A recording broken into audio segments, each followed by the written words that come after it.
Bem-vindos ao Runway Podcast. Runway, no dicionário dos negócios, em geral Cash Runway ou fôlego em caixa, significa uma pista de pouso para encerrar uma empresa. Pista curta ou pista longa, e sempre com decisões difíceis, nos negócios e na vida. Convido empreendedores e quem os acompanham para abrir a caixa preta de conhecimentos vividos e adquiridos nessas horas de voos, sejam cenários de pousos ou decolagens. Nossas trajetórias nos conectam. Me conte a sua. Olá, eu sou Felipe Albuquerque e bem-vindos ao Runway Podcast. Nossas trajetórias nos conectam, me conte a sua. Abro o episódio agradecendo a nossos apoiadores, a Chocolate Jur, toda a família Landman, um grande abraço. Chocolate que sai lá do cacau da fazenda Santa Luzia, na Bahia, e vai para as lojas, uns produtos maravilhosos, reconhecidos no Brasil e fora do Brasil. A Yuzil, uma marca de roupas, camisetas, meias, feitas com algodão pima, e empresa de um amigo que está nesse mundo da malharia também. Agradeço o apoio, meu amigo Fábio, e também a colaboração com o Instituto Brasil Solidário, que leva a educação há 25 anos para todos os municípios, na rede pública. Um trabalho fantástico, com jogos de tabuleiros, ensinando matemática financeira, ensinando nutrição, entre outros temas. E quem quiser conhecer mais sobre o Instituto, vai subir um QR Code aqui, o link para o documentário Virando o Jogo. É um prazer poder colaborar com vocês. Hoje eu tenho a honra, a alegria de ter aqui comigo um amigo de longa data, Lito Rodrigues. Muito bem-vindo. Obrigado, Felipe. É um prazer estar aqui. Obrigado pelo convite. Imagina, consegui um tempo da agenda aqui do nosso amigo empreendedor Endeavor, que está no mercado empreendendo, gerando trabalho, gerando valor para esse Brasil há quantos anos, Lito? Que eu empreendo há 40. 40. E com a Dry Wash? Como Dry Wash, 30. 30. 30 ou 32. No segmento a 32. Dry Wash 30. O Lito é um cara extremamente simpático, que a descrição é minha, né? Pai do Matheus, da Malu, do Theo e da Júlia, casado com a Marcela. Ele é palmeirense e ele é católico, porque ele reza muito pelo time dele. Lito, empreendedor Endeavor, e fundou a Dry Wash, uma empresa que é referência em sustentabilidade e inovação no setor automotivo. Reconhecida por práticas socioambientais e pioneirismo em lavagem ecológica de veículos, a empresa tornou-se um caso de sucesso nacional. Atualmente, o Lito lidera uma estrutura de investimentos voltada à nova economia, com participação em negócios de BPO financeiro e contábil, infratech, mobilidade e inteligência artificial, conectando propósito, tecnologia e impacto. Bom, antes de entrar aqui no detalhe de cada negócio aqui que você está envolvido, Lito, e dos sucessos e dos insucessos que aconteceram nesses 40 anos, eu pesquisei aqui curiosidades, né, sobre o business da Dry Wash, que é uma solução sustentável para preservar a água potável do planeta, só para vocês entenderem, a água potável no planeta é uma gota no oceano. Estou falando alguma besteira? Não, exatamente isso. É um Exatamente isso. percentual ínfimo de água potável. Sim. Acessível, sim. Até pode ter nas profundezas aí, talvez. Mas encanada e tratada, bem escasso. Muito escasso. Uma curiosidade sobre estética automotiva também. Os automóveis, logo que estou falando de 1800 e alguma coisa, começaram a surgir, eram engenharias em cima de um chassi que não tinha carroceria. E no curso da história começaram surgindo os carroceiros, que lá atrás esse carroceiro ele colocava uma carenagem nessas carroças, nos carros. E assim começou a surgir o carro como, como vamos dizer, um objeto de desejo. Que até então era um transporte do ponto A para o ponto B. Né? Sim. E a estética automotiva nasceu daí. Você vê, na linha da história, as montadoras, eles eram os caras que embelezavam ali o carro, O transporte. o transporte. É isso. Outra curiosidade sobre estética automotiva e lavagem a seco é a lavagem a seco surgiu na França. Um francês acabou deixando cair uma gota de um líquido solúvel, teria sido querosene, em cima de um tecido, e ele descobriu que aquilo lá tirava a sujeira com uma facilidade diferenciada. E aí começou a surgir esse tipo de aplicação para poder lavar veludo e outros tecidos caros sem precisar de misturar com água. Era mais fácil. Você imagina inverno, até países frios para secar a roupa. Então, não sei se você tinha isso no seu mapa. Não conhecia, bacana. Interessante. São curiosidades. Na verdade, aqui a gente tem o objetivo, a gente vai taxiando aqui na pista até decolar e falar do momento runway com diversos assuntos. Lito, se você quiser começar a contar um pouquinho do começo aí da sua jornada empreendedora e até chegar na Dry Wash, e aí a gente evolui para os outros temas. Bacana. Obrigado, Felipe, pela apresentação.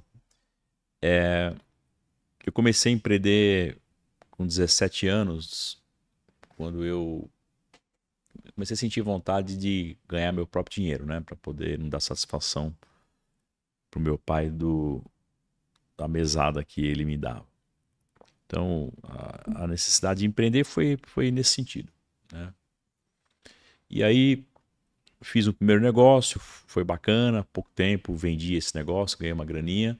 E eu fazia isso em paralelo com a faculdade à época e um trabalho remunerado, né? Eu era CLT numa empresa, familiar inclusive.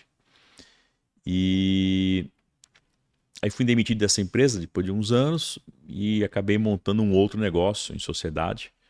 E esse muito mal sucedido, né? Esse eu perdi tudo que eu tinha juntado de dinheiro da renda salarial e do pouco que eu tinha ganho lá do negócio que eu tinha montado e feito uma graninha. Então, só que ali eu tive um aprendizado bacana de sair rápido, né? Sair logo. Né? Até vai... Ele é contraditório a uma crítica que eu faço muito dos mundos dos negócios hoje, as startups e tal, onde eu ouço, vejo, leio e converso com muitas pessoas que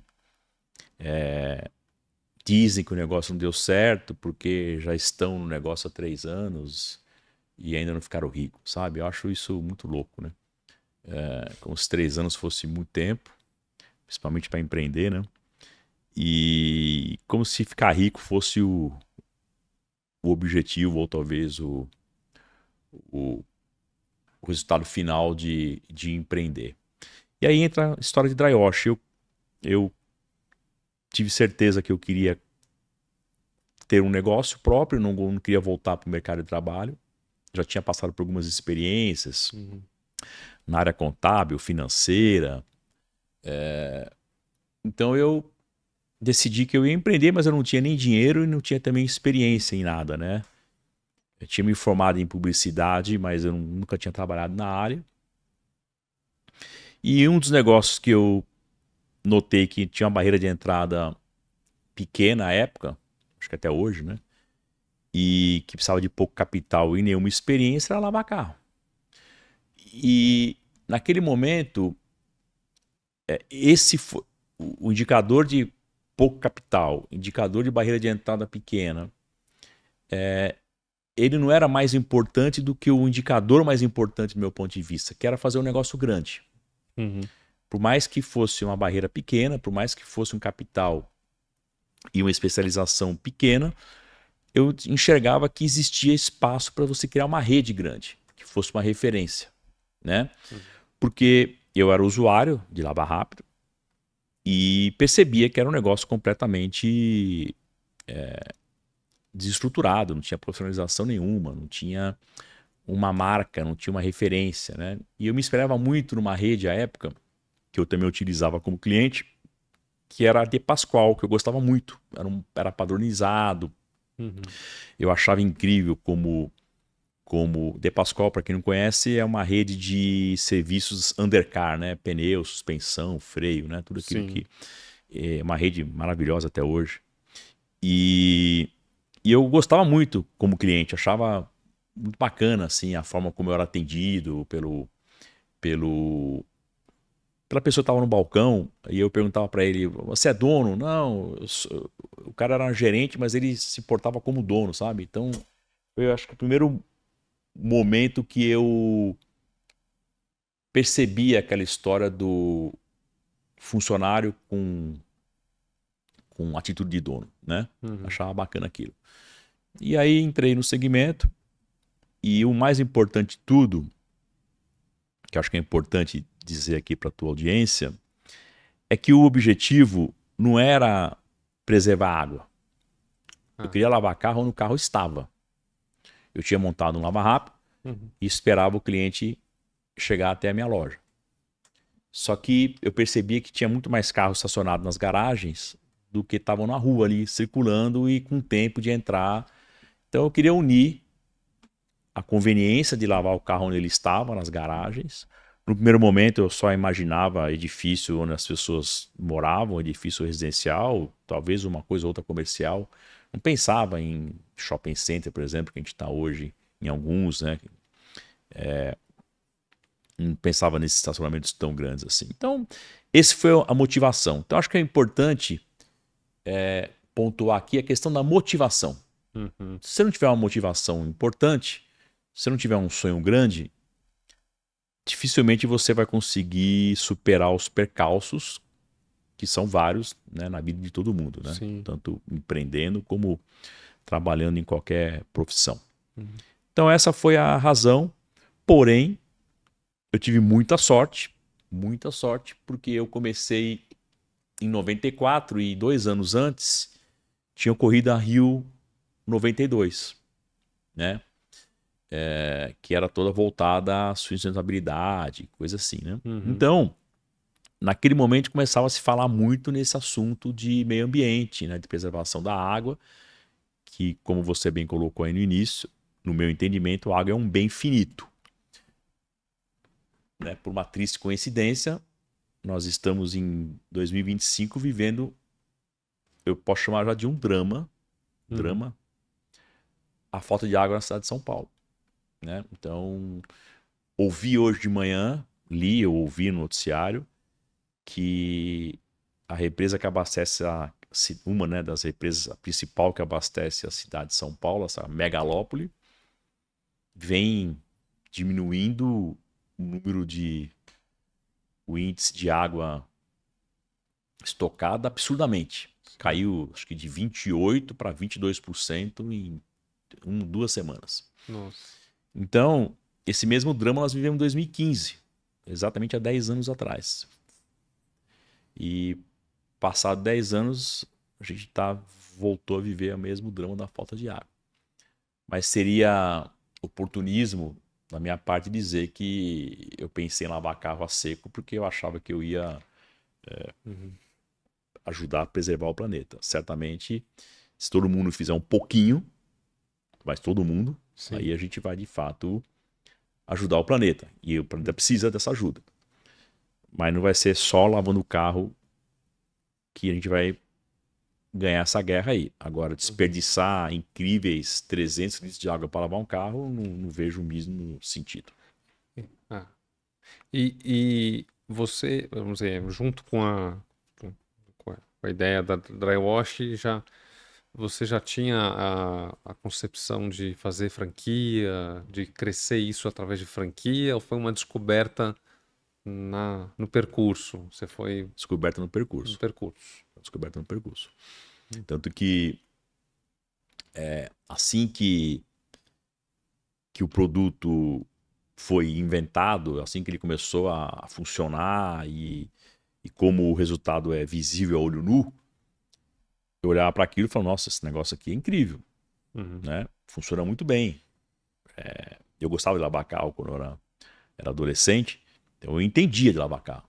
Eu falava, pô, o resultado desse negócio aqui é melhor do que lavar carro com água, shampoo, passar cera depois. Uhum. Pô, o resultado é incrível.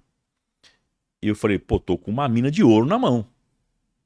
Preciso vender, preciso vender. O objetivo de Uhum. qualquer empresário é vender. Sim. Então, a minha primeira incursão foi levar para o varejo. Tive muita sorte do Carrefour abrir a porta para mim e eu comecei a vender o produto no supermercado. Que Mas logo nasceu a pensei, indústria, né? Você tem a indústria ali que é, dava o subsídio para. eu comecei fabricando o produto na Aham, cozinha da minha casa, literalmente. Isso não é aham, retórica. Comecei na cozinha, da cozinha eu fui para a edícula. aham. Fui expulso, logicamente, né, da cozinha, fazia muita bagunça, com uma batedeira emprestada da minha sogra, um liquidificador. Aí eu fui para a edícula, né? Tinha lá uma churrasqueirinha, lá um espaço lá, e comecei Hum. a fabricar lá. Então lá eu fabriquei muitos e muitos litros que lavaram muitos e muitos carros. Uhum. Aí eu tive que montar uma empresa, né, para Uhum. regularizar o negócio. E eu Uhum. tinha um lava-rápido em paralelo. Uhum. Comecei a usar o produto do meu lava-rápido. E aí, para ir para o mercado, eu fui montar uma indústria, que existe até hoje, que é a Multieco, que fabrica para várias empresas. Né? A gente é um hub de fabricação para terceiros, para drywash, inclusive. Uhum. Bom, já existia nessa época, quando você começou a pensar em franquia, já existia a Associação Brasileira de Franquia, a ABF? Existia, Existia. existia a BF. Uhum. Bem no começo, assim, daquela BF punjante que é hoje, uma associação Uhum. bastante importante, forte, bem administrada. Mas estava bem no comecinho ainda, assim, né? Tanto que acho que foi os primeiros anos de convenção, né? Onde se reuniam vários franqueadores para trocas, Uhum. debates e tal.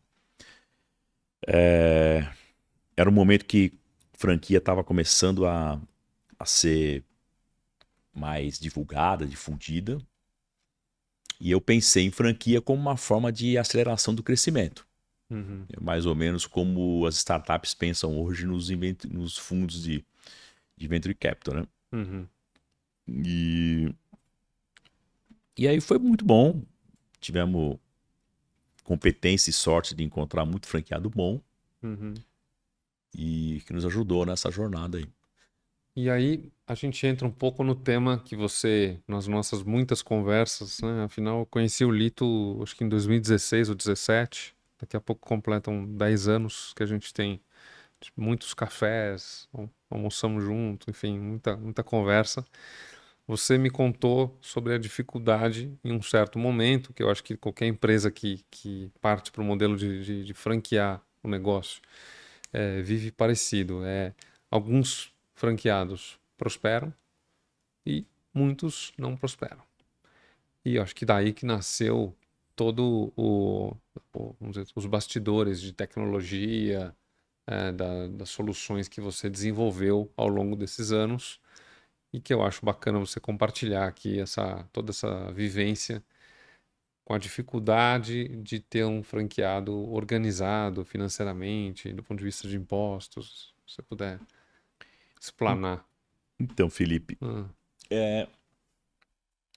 a franquia não é diferente de qualquer um outro negócio. uhum, A questão toda é que você acaba tendo uma marca única para poder ter mais força de marketing, de penetração, de conhecimento no mercado. Mas é um negócio uhum, como se a pessoa fosse lá e ó, eu vou fundar aqui um Lava Rápido, ou montar uma empresa de limpeza, de estética, uhum, de funilaria, de película, que são segmentos que a gente atua, com a sua própria marca. uhum, Né? Ele vai ter um desafio lá de aprendizado, de curva de aprendizado. Isso a franquia é excelente, porque ela te dá já, né, uhum, uma curva de aprendizado, uma aceleração da curva de aprendizado.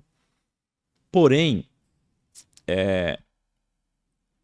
eu ainda acho que a grande maioria dos franqueados que não prosperaram, ou que não estão até hoje na rede e tal, foi uma questão de relação do ganho dela, dessa pessoa, dessa empresa, versus o padrão ou a necessidade ou o objetivo de ganho daquele empreendedor. Ok. Então, para dar um exemplo um pouquinho melhor aqui para a tua audiência, o investimento, e esse foi sempre o meu objetivo, tá? Quando eu comecei como franquia em 98, em 98 eu já falava de micro franquia, tanto que o termo micro franquia foi registrado no NPI por nós no início lá do final dos anos 90, comecinho de 2000. Depois eu abandonei essa marca, que hoje virou um segmento micro franquia. Eu não lembro bem qual o número, mas a ABF considera micro franquia investimento, se não me engano, até R$150 mil, né?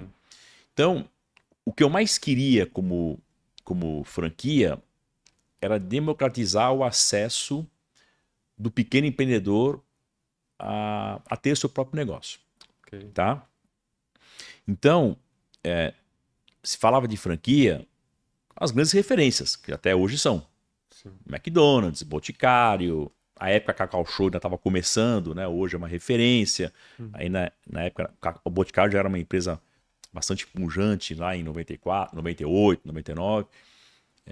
Boticário, McDonald's, né, já era uma potência, o Bob's, né, eram marcas assim muito significativas, só que eram investimentos milionários. A né? barreira de entrada para você se tornar um franqueado era o capital. Capital. Né? Você precisava ter grana, e no Brasil sempre foi muito difícil você ter acesso a capital, pelo menos capital acessível, né? Não aquele juro absurdo que a gente vive, inclusive hoje em dia. Então isso desestimulava os empreendedores. E eu não queria que os nossos candidatos a franquia e franqueados fossem selecionados pelo capital que eles tinham, mas muito pelo perfil e a vontade de desenvolver, de crescer junto com a gente, de construir um negócio junto. Só que isso acabou que gerou um fato curioso, porque como você precisava de muito pouco capital para inicial, a gente foi muito enganado, tanto nós como franqueadores, como os franqueados. Eles se enganavam porque eles mentiam para si próprios, dizendo que eles viviam com, sei lá, uns 5 mil reais por mês. 5 mil reais eu vivo. Mas na verdade ele esquecia de um monte de conta. Ele esquecia do veterinário do cachorro que ele tinha lá, do pet dele. Então, enfim. E ele investia, vamos lá, 100 mil reais para montar uma operação. E aquela operação tinha um resultado econômico fabuloso. Ela deixava 10 mil por mês de resultado. Poxa, 10% de retorno no seu capital investido, negócio fabuloso. Porém, o padrão de vida daquela família era de 15. A conta não fecha. Economicamente o negócio é muito bom, mas financeiramente a conta não fecha. Correto. Então só existiam duas formas. Ou ele baixa o padrão de vida, que é muito difícil o ser humano fazer isso por livre e espontânea vontade. É muito difícil. A pessoa faz isso quando ela é obrigada por uma circunstância. No geral, né? Não vou dizer todo mundo, mas a grande maioria. Ou ele parte para uma segunda, terceira, quarta loja. É aí que entra a questão da gestão. Por quê? Porque a gente gostaria, e até hoje, que o franqueado ou o gerente de uma loja ele possa dedicar a maioria do tempo dele a atender o cliente e o colaborador. E não ficar investindo muito tempo em questões administrativas. Que, né, até hoje eu li uma coisa também, ontem eu li um artigo da maluquice das horas que as empresas no Brasil dedicam a questões tributárias fiscais. É um absurdo.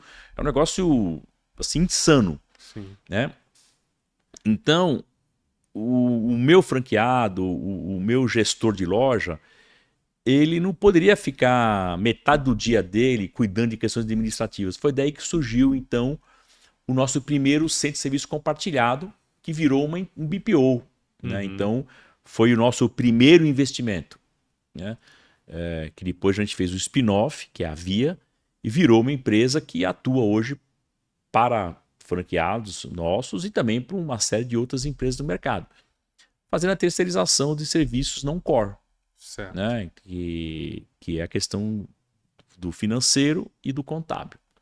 E isso certamente deu vamos dizer, a resposta pro franqueado de qualidade, assim, Deu. Tanto que até hoje a gente tem dificuldade com alguns franqueados que insistem em dedicar muito tempo às questões administrativas, entendeu? Uhum. Então, os melhores franqueados são aqueles que de fato conseguem estar mais tempo dedicado à frente da operação, que a gente chama de balcão, né? Você está ali atendendo o cliente, dando a consultoria correta para o carro que chega, apoiando o colaborador que está prestando o serviço ali e depois entregando o carro de uma maneira mais profissional possível, entendeu? Então, esses são os franqueados que de fato se prosperam mais. Legal, eles estão de fato produzindo, né, e não estão preocupados com Back-office. o que acontece em back-office. É. É interessante. E nessa linha, vocês, vamos dizer, ao longo dos anos aí, vocês tiveram com certeza várias baixas, né? Você começou com 10 franquias, aumentou para 20, depois caiu, altos e baixos. Muito. Muitos altos e baixos. Para quem é o franqueador, como é que é o impacto disso? Porque você acaba, vamos dizer, no momento que você tem mais franqueados passando por momentos difíceis, você por tabela também passa por um momento difícil. Então, Felipe, Hum.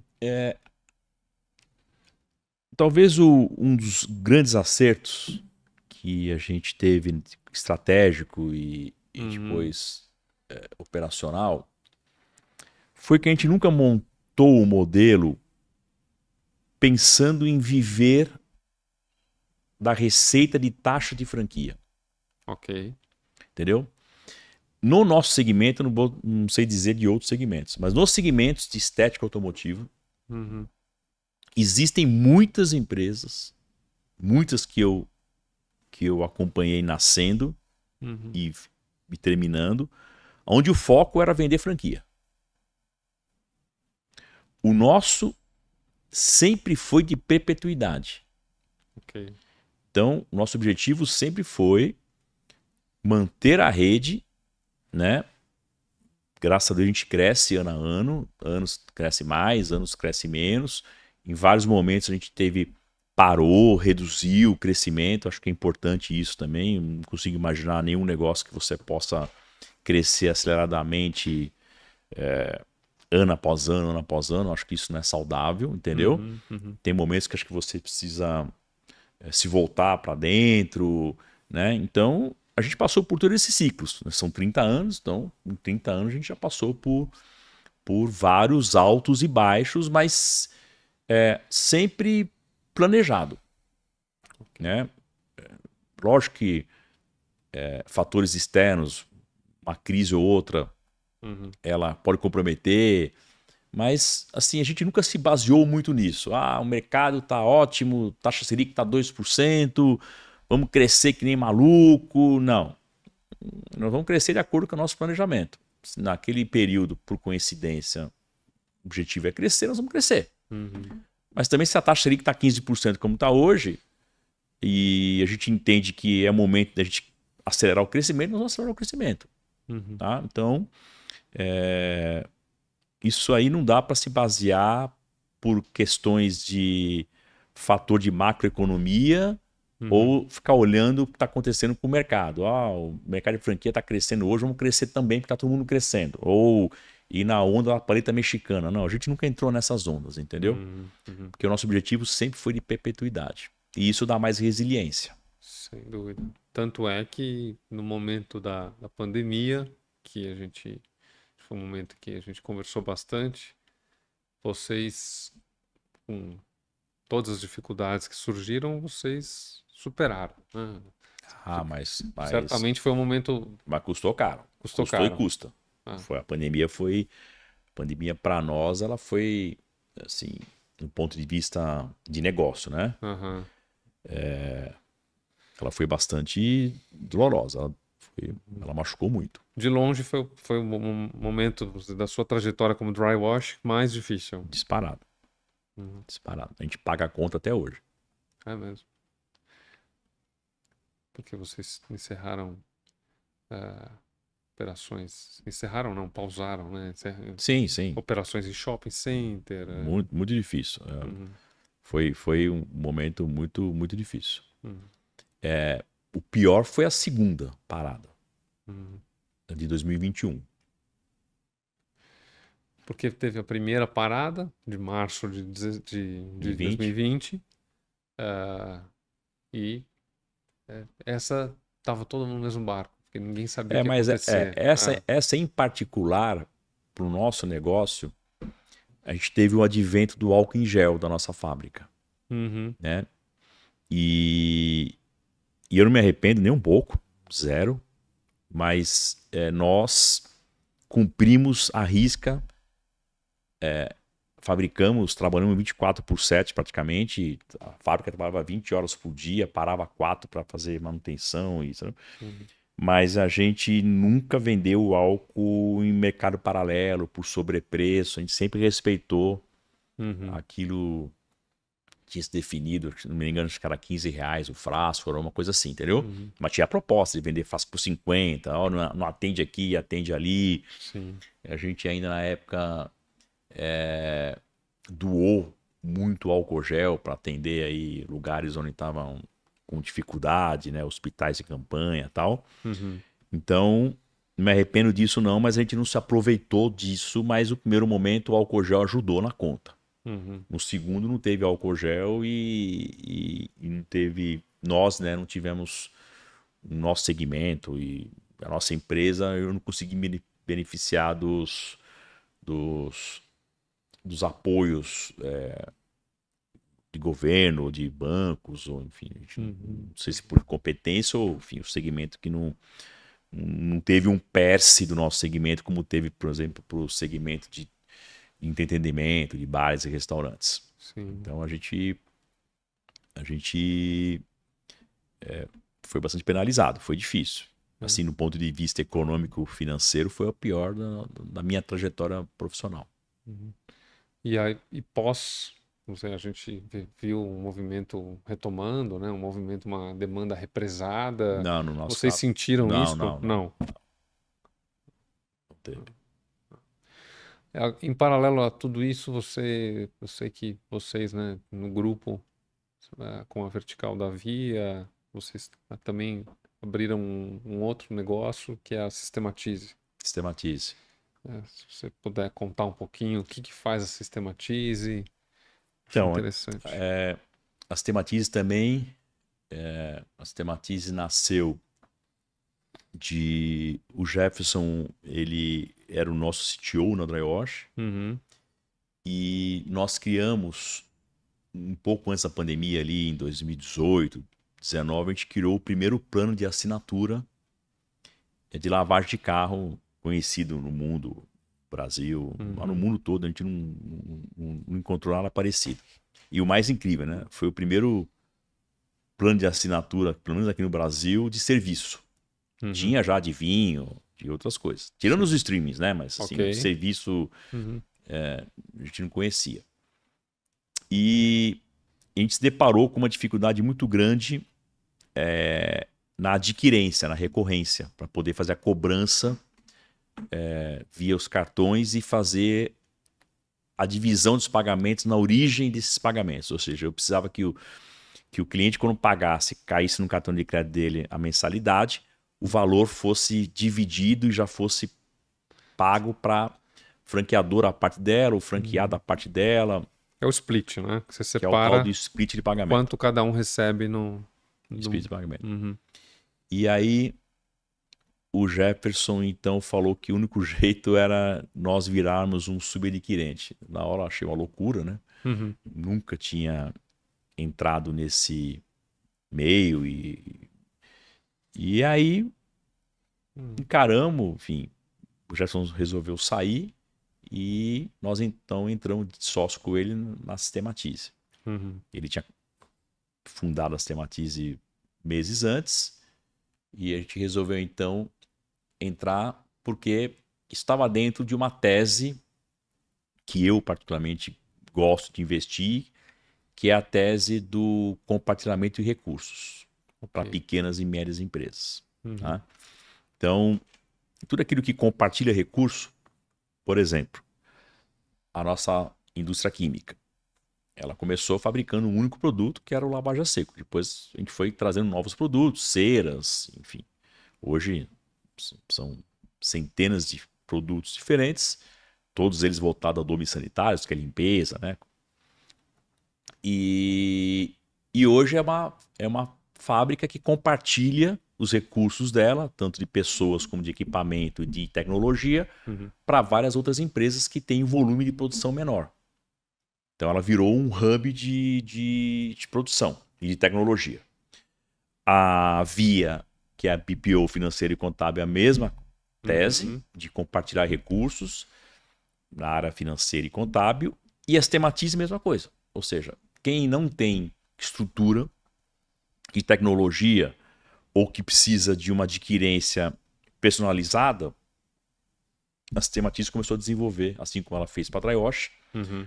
do primeiro split da assinatura e depois na própria maquininha física. Uhum. Hoje, quando um cliente paga numa unidade nossa, o valor já é splitado para vários estabelecimentos comerciais distintos.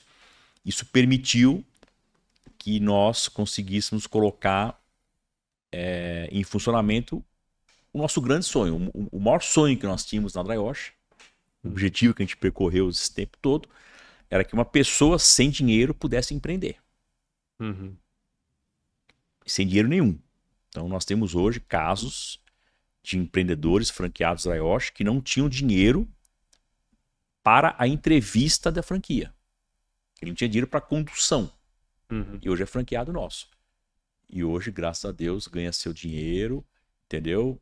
E tem conseguido uma evolução financeira e econômica importante. Esse era o nosso objetivo.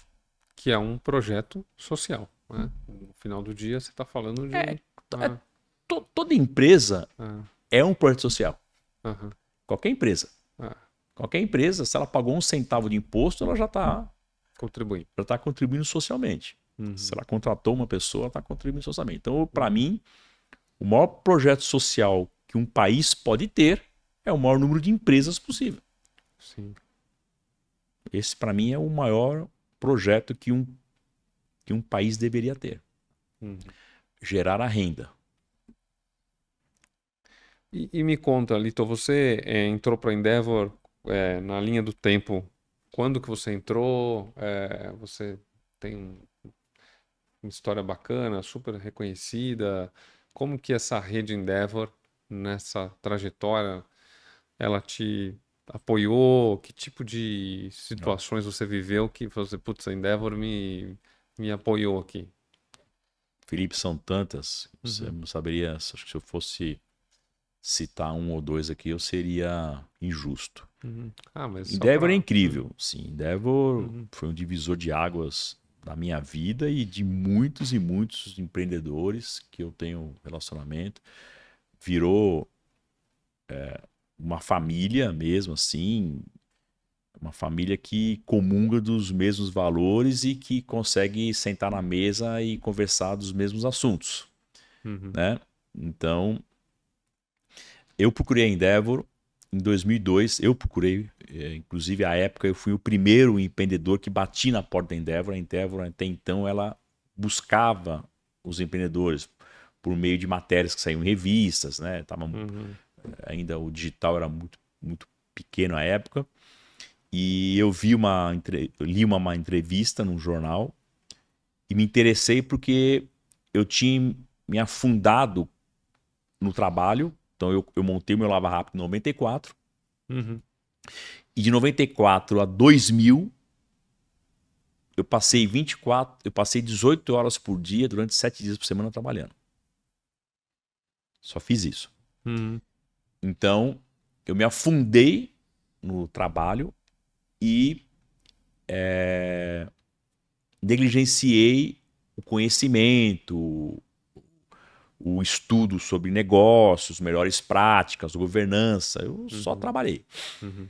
E aí, num momento, eu senti necessidade de, opa, preciso buscar conhecimento.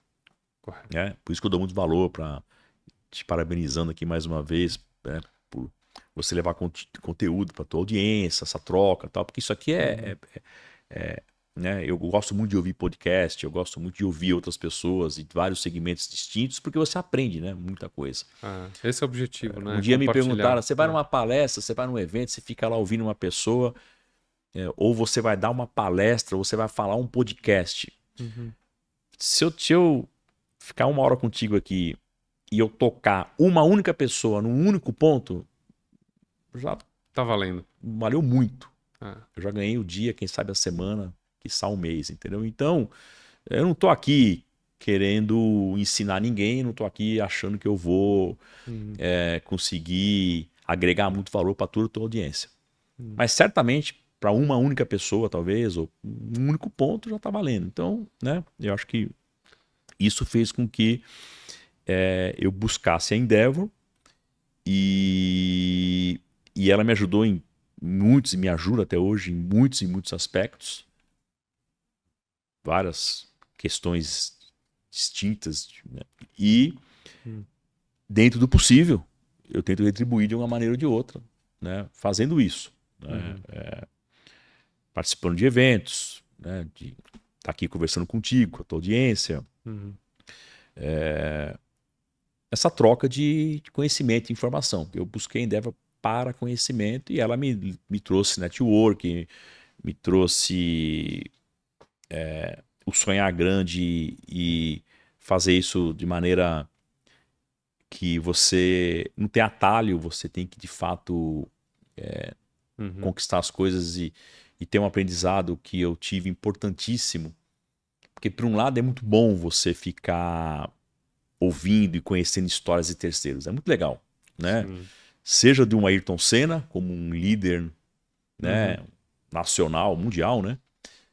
Como, sei lá, o porteiro do teu prédio que te ensina alguma coisa durante um dia. Assim. Todo mundo tem alguma coisa para nos ensinar, né? Todo Eu mundo. vi um documentário do DJ Avicii. Ele, infelizmente, teve um final triste. Mas uma pessoa que trabalhava com ele falou assim, ele não menosprezava qualquer pessoa que tivesse à volta dele, que trouxesse uma ideia, que trouxesse alguma coisa diferente. Ele escutava todo mundo. Sim. Interessante. Olha, eu acabei de sair de uma reunião agora. Eu saí da reunião e vim pra cá. Conversar contigo, com a tua audiência. Com uma das pessoas que eu mais respeito na área de recursos humanos e treinamento. Tá? Ela está conosco aí, um prestador de serviço, vai já uns mais de 20 anos. E comentei com ela o seguinte: esse final de semana viajei com um grupo de amigos da minha esposa. Eu conheço eles também, mas são amigos do trabalho da minha esposa. Ok. E acho que eu mais uma pessoa só, a gente estava, se não me engano, em 8 casais, acho que 8 casais, e só tinha eu mais um camarada que não somos da área jurídica, né? É tudo juiz, promotor, tal, que é a área dela, da minha esposa. Um juiz, o Marcos, batendo um papo com ele ali, no almoço, ele me contou uma passagem dele num júri. Ele estava como juiz de um júri. Ok. E uma relação que ele teve com um oficial de justiça. Talvez tenha sido a maior lição de recursos humanos que eu tive, não vou dizer toda a minha vida, talvez toda a minha vida, mas certamente nos últimos tempos. Isso veio de um bate-papo informal com um servidor público, um juiz de direito. Entendeu? E um cara me deu um exemplo sobre recursos humanos, como você sair de uma situação mega diversa e ensinar não só uma pessoa, com mais de uma, como você deveria se comportar em sociedade, em grupo de trabalho, em grupo de negócios. Entendeu? Então isso veio de um juiz de direito. Aham. Como às vezes você está batendo um papo com o motorista do táxi que está te levando de um lugar para o outro, e o fato de você estar trocando com ele, conversando sobre assuntos às vezes aleatório, Sim. se aprende muita coisa. Então você tem esse nível de aprendizado e você tem um nível de aprendizado como uma Endeavor te proporciona, porque ela vai para aquilo que tem de melhor Uhum. em governança, que tem de melhor em, em network, o que tem de melhor no mundo dos negócios, entendeu? Então, além de eu ser muito grato, eu tenho que reconhecer que é um divisor de águas e não só para mim, como para alguns empreendedores que já tiveram grandes êxitos, Uhum. né? Enfim, já saíram na bolsa ou já venderam os seus negócios e todos eles, por maior que seja, reconhecem o valor. Legal, muito bom. Eu já conversei com alguns empreendedores Endeavor e acho que tem um ponto legal também que em uma das conversas a gente acabou trazendo é a capacidade do empreendedor, no momento difícil, dele levantar a mão e pedir ajuda, Ah, sim. porque isso está diretamente relacionado com deixar o ego do lado de fora e levantar a mão. É. Né? O ego acho que não serve para nada, né? Infelizmente é difícil, a É, teoria é fácil, na prática é complicado. Mas aham, o ego acho que não ajuda em nada na uhum, vida pessoal e profissional. é, Acho que ele só atrapalha. é. E as pessoas confundem às vezes o ego com a ambição, né? As pessoas podem ser ambiciosas, mas o ego não tem nada a ver com a ambição. Não, nada a ver. Né? São Nada. E tem um situações ponto que eu distintas. acho também Hum, muito relevante, e eu acho que isso serve também tanto para a vida pessoal como para a vida profissional, sabe? uhum, Que é aquilo que eu falei há pouco. Você ficar se espelhando em pessoas bem-sucedidas ou, enfim, que tem muito a ensinar é legal. Muito legal. Mas também você ficar se balizando por uhum. elas, acho que isso não é legal, porque cada um tem o seu tempo, cada um tem O o seu... comparativo, né, Liton? Essas comparações que são assimétricas Exato, e que são exato. descabidas, É. né? E aí quando você vê história, lê e tal, Uhum, ouve, você acha que a pessoa chegou naquele ponto. E aí sucesso é uma coisa assim, sucesso para uns, assim, eu a única vez que eu notei assim que eu tinha conquistado algo importante na minha vida material, uhum. né, foi quando eu comecei a ser dono do meu tempo. Aí eu comecei a perceber que, opa, eu conquistei algo relevante. Uhum. E aí eu luto para não perder isso, Sim. né? E pode parecer contraditório quando você fala, pô, mas né, tantos negócios que você está toda hora se enfiando, investindo aqui, ou entrando num negócio ali e tal, Hum. mas nenhum deles eu permito que seja ladrão do meu tempo. Eu lembro uma vez a gente conversando, você usou esse termo. Você falou assim, precisa entender se o projeto é um projeto bom ou se é só um consumidor de tempo, Ou distração, né? distração. A gente tem que saber discernir, né, É se isso. aquilo lá vale a pena investir o tempo ou não.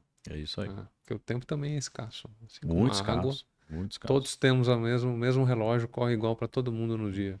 E, Hum, e eu acho que, que é, né, é o tema do momento, né? Pelo menos nos últimos 12, 18 meses, que é o da inteligência artificial, né? Da aham, AI. E eu acho que o grande valor que ela nos trará vai ser tempo. Acho uhum. que isso vai ser maior, o maior ganho que a AI vai gerar para a população.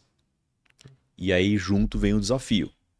Uhum. É você saber lidar com o excesso de ócio. Sim, e levar isso para algo produtivo sim. no ócio, Você né? colocar valor nesse Então, eu ócio. acho que Aham. turismo vai crescer demais. Tenho certeza que as pessoas vão dedicar muito mais tempo ao terceiro setor. Não sei se isso é mais uma torcida Uhum, ou algo que de fato eu acredito. uhum, Mas o mundo precisa muito que cada um possa fazer algo por pelo menos mais um. Mas eu não vejo nada impeditivo de você conseguir fazer algo para dois, três, quatro. uhum. Entendeu? Algo de fato relevante, né? E as pessoas confundem muito o voluntariado com dinheiro, doação de dinheiro. Não, doar teu tempo. Ouvir alguém que precisa de um conselho, de um conforto, Aham. atender em algum lugar que você possa doar aquilo que você tem de mais importante, que é o tempo, Uhum. que é o teu, que é a tua atenção. Acho que isso aí é O primordial. tempo, quando você dedica tempo para a pessoa, isso por si só já é um grande ato, né, vamos dizer, de consideração. Você está dando atenção para aquela pessoa. A atenção é um negócio que tem um valor enorme. Enorme. Tem muita gente que não As consegue pessoas pagam por isso, né? pagar. Você contrata um psicólogo para alguém te dar atenção. É verdade. É isso aí. É isso Então, aí. né? Por que você não pode ser o psicólogo de alguém e fazer isso pro bono, né? Exato. Entendeu? Ah. Acho que é isso. E Lito, me conta você no seu dia a dia aí, para conciliar, vamos dizer, pai de quatro, né? Eu acompanho um pouquinho da sua jornada. Eu sei que você. O Lito, quando eu conheci o Lito, eu fui lá na Drywash, na fábrica dele, na Vila Maria. Só que eu cheguei nele através de sei lá, não sei se foi LinkedIn, alguém me colocou em contato foi o Matheus Brits, Matheus Brits que me foi, recebeu. foi nosso sócio. Eu achei que o Lito fosse estar num restaurante tomando um vinho num dia de semana, porque eu tinha visto uma foto sua numa loja dry wash. Acho que fizeram uma foto com um carrão, assim, sei lá, era um Porsche, era algum carro bacana e você ali. Falei, o Lito já tá em outra página da vida, tal. Aí eu encontrei o Lito lá na fábrica, na Vila Maria, numa sala de reunião, cheia de gente. Eu falei, as coisas não são como, né, as imagens. E hoje com rede social isso só piorou, né? Porque as Sim, pessoas acham sim. que tá todo mundo aí viajando, curtindo férias, mas isso é só um pedacinho do dia, um pedacinho da agenda. Você tem uma agenda que hoje te permite dedicar um tempo com a sua família. Que você falou que você conseguiu tempo, né? Sim, sim, sim. Hum, Que hoje eu me sinto muito mais produtivo. uhum, Então eu consigo produzir mais com menos tempo. E também, logicamente, o que eu conquistei foi uma turma incrível de pessoas que trabalham comigo. sim. Que é um Então, baita do mérito também. isso aí é o maior, Ah, esse é o maior ativo disparado. uhum, Então, eu aprendi a delegar, graças a uhum, Deus, cedo, de tanto de idade como de tempo de negócio, uhum, que me parece, né, pelo que eu vejo, conheço de alguns empreendedores, empresários, executivos, tem muita gente que tem dificuldade em delegar. Então, eu sempre deleguei. Você tem que ter sangue frio, você tem que ter muita paciência para ver coisas que você não faria daquela forma, ou acha que está errado, mas você também não pode, uhum, né, se interferir em tudo. Né? Tem coisas, negócios que andam melhor, outros que não andam tão bem, pelo menos no seu ponto de vista, né? uhum. Mas você tem que que saber que aquilo faz parte de um processo. Eu escrevi isso uma vez, saiu até, não sei se foi uma matéria, eu não lembro que por muito tempo eu senti que eu não podia morrer. Se eu morresse, o negócio morreria comigo. Uhum. E o negócio morrer comigo, ele afetaria a vida de muita gente. Muita gente. Direta e indiretamente. Uhum. Tá certo? Então, enquanto eu não conseguir, entre aspas, resolver isso, ou seja, que é as empresas, né? Lógico que tem alguns momentos, tem negócios que você está em fase inicial, ela é mais dependente de quem está à frente do negócio. Sim, demanda mais sua atenção, sua É, presença. exatamente. Aham. Então, eu aprendi desde cedo a fazer negócios com outras pessoas. Então, eu sei que tem muita gente que fala, eu não quero ter sócio, eu já tive problema com sócio, eu tive problemas sérios com sócio, Uhum. mas eu não me vejo fazendo nada sem sócio. Então, Uhum. você falou da família, né? A tua esposa é tua sócia. Uhum. Os teus filhos são teus sócios, Uhum. né? Então, você não tem como não viver em sociedade. É. E isso fez com que eu conseguisse, então, não só conquistar aquilo que eu falei há pouco, o tempo para dedicar à família, para Uhum. dedicar a fazer um esporte, para dedicar a viajar e tal. Mas, olha, Felipe, é tão diferente 2025 de 94, quando eu comecei, porque hoje você pode ser Uhum. tão produtivo, com tão menos tempo, que é algo assim impressionante. Às vezes eu me pego assim, eu falei, nossa, pô, 5 da tarde, não tô fazendo nada. Aí quando eu paro para refletir, falei, nossa, eu fiz tanta coisa hoje, eu gerei tanto valor, Uhum. né? Por quê? Porque a tecnologia permitiu, porque você tá com gente boa junto contigo permitiu.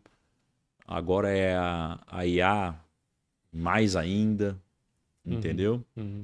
IA é um negócio incrível, incrível. Um negócio que eu achei que eu fosse escapar, né? Eu falei, nossa, esse negócio quando começar pra valer, eu já vou estar curtindo uma barraquinha de praia e a minha cervejinha do. O negócio veio um furacão, né? O negócio veio E anda tão rápido, né? muito, Eu conversei muito. com um amigo que trabalha com tecnologia, e ele montou um negócio voltado para IA, uma solução. Ele falou, Felipe, a gente que vive isso, respira isso de noite, eu já fui atropelado umas 3 vezes porque minha solução já estava defasada e eu tive que Sim, correr atrás. sim. Assim, a velocidade é assustadora. Assustador, É assustadora. assustador, É. assustador. E tem um outro aspecto também que eu acho que é importante para todo empreendedor ter isso no radar, que foi também num podcast que eu gosto do Gestão do Amanhã, com José Salib Neto, o Magaldi. Eles falaram como é que fica a questão as funções elementares estão sendo substituídas pela inteligência artificial. Só que nas funções elementares você formava pessoas para assumir cargos acima, supervisores, coordenadores. A partir do momento em que você não tem mais esse cargo de entrada, como é que você vai construir a formação dessas pessoas que estão acima em cargos de supervisor, etc. No final da história é assim, tem mais. A gente está num momento em que a gente tem mais dúvida do que resposta, né? Sim, Porque sim, a sem resposta que dúvida, você dá hoje, amanhã pode não ser válida, sem dúvida. né? Sim, eu sou otimista, né, em relação a tudo isso. Uhum, Eu não tenho dúvida nenhuma, e eu acompanhei, né, pela minha idade, eu acompanhei o início da internet, dos BBS lá, depois a internet de escada e tal, e depois os primeiros smartphones, a mobilidade e tal. E tudo teve um processo relativamente lento. O da IA, ele é avassalador. Eu acho que 99% de todas as iniciativas que tem de IA não vão existir daqui a um ano. Ao mesmo tempo, aquilo que de fato será importante para a sociedade ainda não surgiu. Vai surgir. E vai ser rápido. Acho que aí é a grande diferença. Quando me falavam há pouco tempo sobre renda mínima, eu achava aquilo um negócio assim tão distante de uma realidade que eu pudesse gastar tempo em pensar sobre ela, que eu nem dedicava tempo a isso. E hoje, eu não tenho dúvida que o mundo vai ter que partir para algo nesse sentido. Então, o desafio vai ser encontrar o melhor caminho para as pessoas, para a subsistência, né, para da maioria da população. E eu acho que vai ser tão acessível a IA que ela vai começar a incluir muita gente. Ela vai mais incluir do que excluir. Ou seja, você está falando que vai ter uma curva aí, uma curva onde primeiro ela está excluindo, daqui a pouco ela está barateando. Então, eu não sei se ela está excluindo, Felipe. Eu acho que ela está ajudando. Não é que ela está excluindo. Ela vai tirar, assim, muita gente da zona de conforto. Sim. Isso eu não tenho dúvida. Mas acho que isso é necessário. Eu acho isso necessário. Eu acho que a humanidade precisa de um choque de desconforto. Só que não vai ser um choque de desconforto como a gente teve em algumas evoluções, em algumas guerras, sabe? Que custou muita vida, custou, sabe, teve um custo humano muito alto. Tem até livro, né, que fala disso, eu acho. Esqueci o nome do título agora. Hermes Aço e alguma coisa. Foi a Carolina Strobel que comentou nesse livro num outro episódio que ela participou. Mas é um livro que fala como a humanidade ela evolui, né, com desconforto. É guerra, é doença, Sim. evolução tecnológica. E a gente viu isso. A pandemia realmente foi um desastre. Perdemos tantas vidas. Mas o fato é que muita coisa evoluiu. Sim. Né? Muita coisa evoluiu. Essa produtividade que você comentou, de 94 para cá, em grande parte aconteceu num período pandêmico. Sim. Acessibilidade, com certeza. Há muitas tecnologias, foi a pandemia que permitiu. Mas eu acho que são ciclos. Esse acho que é um ciclo importante. Posso estar muito deslumbrado, mas pelo que eu tenho visto, assim, é chocante. Eu tenho notado muita ação, muita coisa interessante nessa área. Lito, a gente tem bastante papo aqui, a gente poderia ficar mais tempo ou vamos puxar um novo episódio, mas vamos começar a taxiar aqui em direção ao Finger, né? Ao runway, a pista acaba nos levando para o Finger. E eu queria saber, ou compartilhar aqui com a nossa audiência, onde que o pessoal te encontra, rede social, que é onde você tem mais atividade? No LinkedIn? É público LinkedIn, Uhum. né? Não Bom. sou muito ativo. Ok. Mas LinkedIn, se você me perguntar o endereço do LinkedIn, não Não, sei como te tranquilo. dizer Depois não, eu mas coloco no rodapé aqui, vocês vão ver no é, vídeo. Você tem algum. Quer dar alguma dica? Pode ser filme, livro, pode ser até um lugar que você visitou recentemente. Alguma dica para o empreendedor? Gostaria de deixar alguma sugestão? de bate e pronto assim, não saberia te dizer, Felipe. Eu gosto muito da diversidade no todo. A minha Uhum. diversidade é o maior ativo que a humanidade tem. Aham. Então, eu acho que isso é muito de momento de cada pessoa. Se naquele momento você acha que vale a pena você se dedicar a temas mais espirituais, de Uhum. crenças, tá valendo, tá ajudando. Uhum. Naquele momento você acha que vale a pena você se aprofundar um pouco em temas mais abstratos, coisas assim mais, né, de desopilar a cabeça, eu acho que tá valendo. Uhum. Ah, eu preciso conhecer um pouco mais sobre negócio, economia. Pô, eu não sou muito, sou bom na parte financeira. Acho que é importante você ter algum tipo, ainda mais agora, né? Com IA, mais ainda, né? Sim. Então, eu acho que a dica que eu daria é procure ser o mais diverso possível. Uhum. Você falou aí do futebol, né? O futebol, não lembro quem fala isso, talvez seja o Milton Neves, não sei, que é o negócio mais importante dentre os menos importantes, né? Ou algo mais ou menos assim, né? Não sei bem como que é o negócio mais importante dentre os menos importantes. Pô, o futebol para mim, ele me ensina muita coisa. Muita coisa. Entendeu? Às vezes eu me pego no estádio de futebol, assistindo um jogo, falando, pô, o que eu tô fazendo aqui, né? Mas no fim você tá aprendendo muita coisa.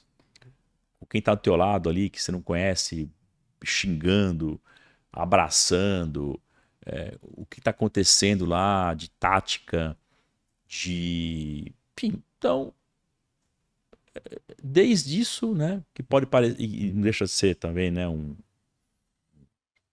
Você poder Uhum. desopilar, né? Uhum. Como aprendizado. Então, a mensagem é essa aí: diversidade.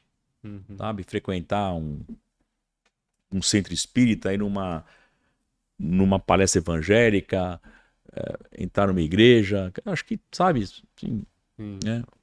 Ouvir um pouco o que o pessoal da direita fala, ouvir um pouco da esquerda fala, ver o que o do centro fala, entendeu? Você fica nervoso de um lado, fica nervoso do outro, mas no fim é importante você ter um pouco de.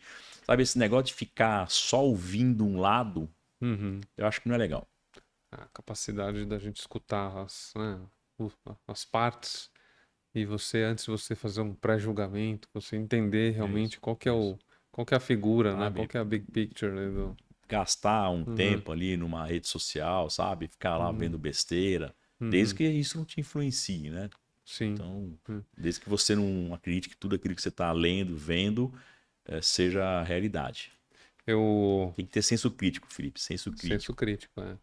Eu moro no meu prédio, embaixo tem uma academia, e tal. De manhã eu faço meu treino e tem um senhor de idade que tem 90 e poucos anos de idade, todo dia ele pedala. O senhor Abel. O senhor Abel falou para mim hoje de manhã. Estava falando de algum assunto, ele falou: a natureza se adapta. As pessoas às vezes têm mais dificuldade de se adaptar, mas essa é a mais importante necessidade das pessoas terem capacidade de se adaptar. É isso aí. E Ah, é o dom do ser humano, né? O ser ah. humano tem o dom de se adaptar. E, bom, super agradeço o seu tempo dedicado aqui para essa conversa. Acho que foi bem bacana. Eu espero que nossa audiência tenha gostado, conhecer um pouquinho da história do Lito, da Drywash e dos outros negócios que ele conduz.